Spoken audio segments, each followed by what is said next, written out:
Nah, sekarang penghalangnya. Wah, ini yang panas kalian sudah kalau sampai sini ya. Tadi sudah mau makrifat ya, begitu dibilangi penghalangnya apa Pak? Dosa. Wah, jadi penghalangnya kebahagiaan itu dosa. Ini kalau dijelaskan secara abstrak saja sebenarnya ya wajar saja sih. Orang yang melakukan dosa pasti saja dia akan dihantui oleh dosanya. Tidak tenang hidupnya karena kesalahan yang dia lakukan. Kecuali yang hatinya sudah gelap. Ini lebih bahaya lagi. Kalau ada di antara kalian yang melakukan dosa tapi kok tenang saja, tidak gelisah sama sekali, kalian harus mulai introspeksi dalam-dalam. Apa saya masih manusia? Iya, karena di antara cirinya manusia itu ada istilah sense of guilty. Rasa bersalah, rasa berdosa ketika melakukan salah, melakukan dosa.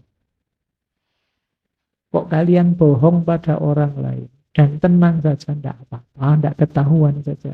Dan kamu nyaman saja hidupmu, ya kemungkinan sense of guilty tadi mati. Itu lambang dari matinya hati nuranimu. Dan hati nuranimu itu simbol utama kemanusiaan. Jadi dosa bisa mengukur sejauh mana kita masih manusia atau bukan. Ketika kita melakukan banyak dosa dan tenang saja, nyaman saja, asik saja, jangan-jangan sisi kemanusiaan kita sudah mulai terkikis. Di situ kita mulai turun derajat dari ahsanut takwim menjadi asfala safilin. Kita disebut oleh Al-Quran serendah-rendahnya kerendahan. Mungkin lebih rendah dari binatang. Kenapa lebih rendah dari binatang? Binatang melakukan kekejian, kekejaman karena dia memang tidak punya akal budi. Sementara kita ada kendali akal budi tapi tidak jalan. Berarti kan kita lebih jelek dari binatang atau hewan. Nah, itu yang disebut asfala safilin tadi. Makanya ayo latihan. Meskipun kita manusia tidak bersih dari dosa, tapi semoga kita tetap punya rasa salah, rasa dosa kalau memang melakukan dosa. Jangan sampai mati. Sampai guilty kita. Kalau mati bahaya. Nah, sekarang hubungannya dengan kebahagiaan. Kebahagiaan itu terjadi, ya kebahagiaan bisa terjadi kalau kita tidak terhalangi oleh dosa. Dosa itu apa sih yang menghalangi kebahagiaan? Ada 3 aspek kemampuan jiwa yang bisa jadi sumbernya dosa. Sumbernya ya, kalau dosanya ya kita tahu, tapi akarnya di mana? Akarnya di 3. Akal budi, keinginan, dan kehendak. Nah, tadi sudah saya jelaskan ya, bedanya keinginan dengan kehendak. Kalau keinginan itu apa? Cita-cita kita untuk meraih yang di luar diri. Jadi karena terdorong oleh luar diri, maka kita menginginkannya. Kalau kehendak itu muncul dari dalam diri. Apa dosa yang berhubungan? Yang pertama tadi akal budi. Yang berhubungan dengan akal budi apa? Lupa akal budi itu kan positif, Pak. Seperti apa dosanya orang yang menggunakan akal budi? Yaitu orang yang secara sengaja membungkam akal budinya, mematikan akal budinya, sehingga dia bisa melakukan kejahatan dengan tenang. Nah, ini dosanya akal budi. Kalau akal budimu jernih, itu kan melakukan kesalahan teriak-teriak dia. Kamu menyakiti orang, itu dia mesti teriak-teriak, tidak setuju, tidak cocok. Jangan menyakiti orang, jangan sombong, jangan merasa menang, merasa besar. Itu akan dalam kondisi jernih dia akan bersuara seperti itu. Tapi kadang-kadang secara sengaja suara-suara dari akal budi tadi tidak kita dengarkan. Atau kita matikan. Thomas Aquinas memberi contoh, misalnya ada orang yang secara sengaja mabuk. Kalau sudah mabuk, saya bisa melakukan kejahatan dengan tenang. Ini mabuk masih mending. Kadang-kadang kalian tidak mabuk, tapi kelakuannya kayak orang mabuk. Nah, ini lebih dosa lagi. Orang yang mabuk tadi mungkin karena tidak kuat dia, kalau sadar melakukan kesalahan, dia tidak kuat dirinya. Nah, kadang-kadang kita tidak mabuk pun melakukan kesalahan. Yang seperti ini pasti jauh dari kebahagiaan. Yang kedua, sumbernya dosa apalagi? Keinginan. Keinginan itu maksudnya apa? Keinginan kita memperoleh kenikmatan duniawi saja, titik. Ingin senang saja, ingin enak saja, ingin asik saja. Ini jadi sumbernya dosa. Mungkin di sini ada yang hobi, apalah. Ada yang hobinya main slot. Iya. Itu kan saya tahu kalian ingin senang, ingin nyaman, ingin nikmat. Mungkin dapat poin banyak dan macam-macam, dapat bonus ini, bonus itu. Jadi kamu ketagih. Tapi karena kalian nggak ngerti batasmu, akhirnya jadi sumbernya dosa. Mungkin ada yang masih rajin buka situs-situs yang diblokir itu. Nah, itu kan kamu tahu bahwa sebenarnya itu tidak boleh sih. Akal budimu mungkin teriak-teriak. Tapi karena kamu pingin senang, pingin nikmat, maka kamu tidak peduli dengan suara-suara akal budi. Itu keinginan namanya. Jadi sumbernya dosa. Yang ketiga sumbernya dosa lagi kehendak.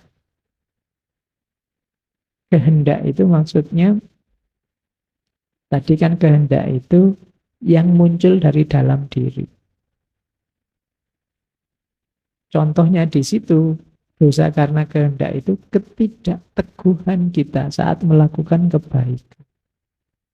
Diri kita itu dalam kondisi murni selalu mengajak pada kebaikan. Tetapi ketika kita tidak teguh, mudah tergoda, akhirnya kita tidak istiqomah. Kebaikan yang awalnya selalu terus jadi kadang-kadang. Yang kadang-kadang bisa saja akhirnya tidak pernah lagi. Kenapa bisa begitu? Kurang teguh kita dalam kebaikan. Nah, ini dosanya kehendak. Dulu saya rajin ngaji kok Pak. Sekarang ya masih kadang-kadang lah Pak. Kemarin ngaji, lupa Pak. Nah, mungkin yang akan datang sudah tidak pernah lagi Pak. Bisa begitu. Kenapa? Mental kita tidak teguh dalam kebaikan. Ada godaan sedikit saja kita terus nggak jadi. Mau sholat tahajud, ada temennya, wah anak soleh nih, wah nggak jadi, wis malu. Kita kurang teguh. Padahal kamu tahu itu kebaikan. Nah, jadi tiga ini sering jadi sumbernya dosa. Yang menghalangi kebahagiaan. Dilanjutkan oleh Thomas Aquinas, jangan lupa, dosa itu semakin berulang, semakin mengakar. Lama-lama dia jadi karakter, tumbuh dalam diri kita. Pada akhirnya ya dosa akan jadi biasa. Kalau sudah jadi biasa, ya hilang rasa sudah, sense of guilty tadi hilang. Karena diulang-ulang. Bohong sekali, kamu grogi. Bohong 2 kali, groginya tinggal setengah. 3 kali bohong sudah nyaman, sudah santai. Sudah terbiasa berbohong. Nanti kapan-kapan kamu jujur, kamu kaget. Wah, saya ternyata masih bisa jujur. Kenapa biasanya kamu bohong? Jiwamu tercetak sebagai seorang pembohong. Nah, ini dosa-dosa yang menghalangi kebahagiaan. Jadi kalau ingin bahagiamu memuncak, selain membersihkan jiwa, juga menghentikan dosa secara kamu sadari. Ya paling enggak, kadang-kadang kita memang khilaf, semoga dosa kita karena tidak sengaja. Bukan yang secara sengaja dilakukan. Karena lama-lama kalau secara sengaja itu akan mengakar jadi karakter.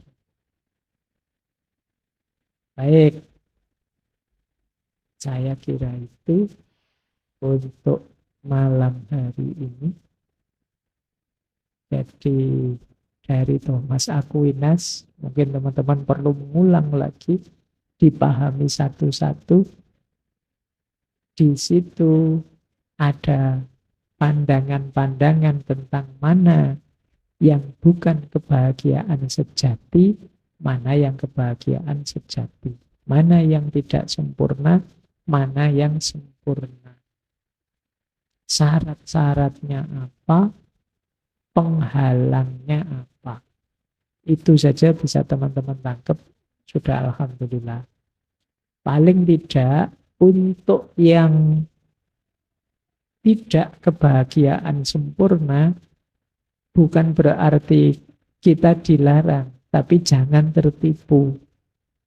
Jangan tertipu oleh kekayaan, jangan tertipu oleh kemasyhuran, jangan tertipu oleh persahabatan dan lain sebagainya. Sementara puncak kebahagiaan tadi, yang itu adalah vision, visi kita, kemakrifatan kita pada Tuhan, ya mari kita upayakan sejauh yang kita mampu. Meskipun mungkin setahap demi setahap, kalau dalam tasawuf itu ada makom-makomnya yang harus kita daki. Paling tidak ya kita ini hidup sekali, semoga merasakan nikmatnya puncak kebahagiaan tadi. Apa gunanya intelek dalam kebahagiaan? Intelek itu, intelijensi itu nanti adalah wadah dan penggeraknya kebahagiaan. Logikanya begini. Manusia disebut manusia karena dia menginginkan atau menghendaki sesuatu. Aktivitas menginginkan atau menghendaki itu kan aktivitas intelek, aktivitas akal budi kita. Berarti yang menggerakkan manusia itu intelek. Termasuk yang menginginkan kebahagiaan. Berarti apa? Selain wadah kebahagiaan, dia juga yang mengarahkan manusia pada kebahagiaan. Karena akal budi kita masih sehat, terus kita menginginkan kebahagiaan. Kalau sedang stres, depresi, mungkin kita tidak mikir ke sana, tapi ketika sehat kita mengarah ke situ. Di situ gunanya pikiran. Jadi kalau tidak mencita-citakan ke sana, ya tidak mungkin nanti menuju ke sana. Kalau tidak menuju ke sana, bagaimana kita dapat pencerahan tadi? Inilah peran pertama yang dijalankan oleh akal. Yang kedua, dari intelek yang kita miliki ada 2 kegiatan. Yang pertama spekulatif, kontemplatif. Yang kedua praktis. Spekulatif kontemplatif itu isinya refleksi-refleksi dalam tentang hidup ini, hakikatnya, rahasianya, dan lain sebagainya. Tapi kalau intelektual yang praktis, itu yang mikir yang praktis-praktis. Ini kalau sumuk gini apa yang dilakukan ya, ini karena itu praktis-praktis. Tapi yang kontemplatif, spekulatif, itu kita belajar merenungi hidup ini, menemukan rahasia-rahasia, hakikat-hakikatnya. Dan inilah yang disebut kegiatan berpikir paling tinggi, kontemplasi.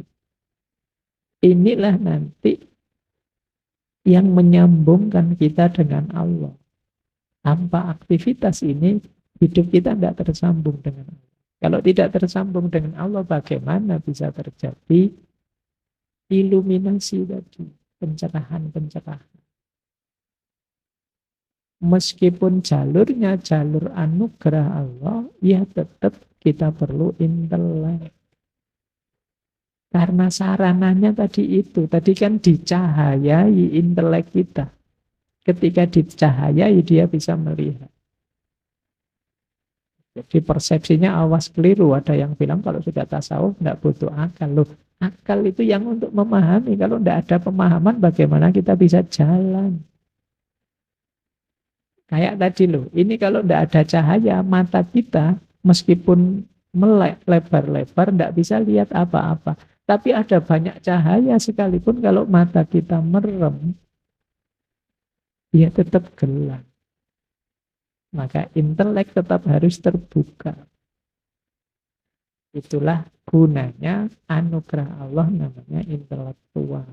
Akal budi kita. Sering saya bilang akal budi jangan hanya direduksi pada rasio dan panca indera ya. Zaman ini akal budi itu masih luas definisinya.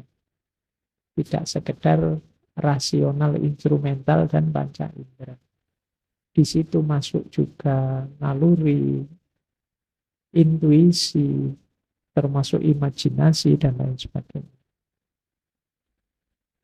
Baik.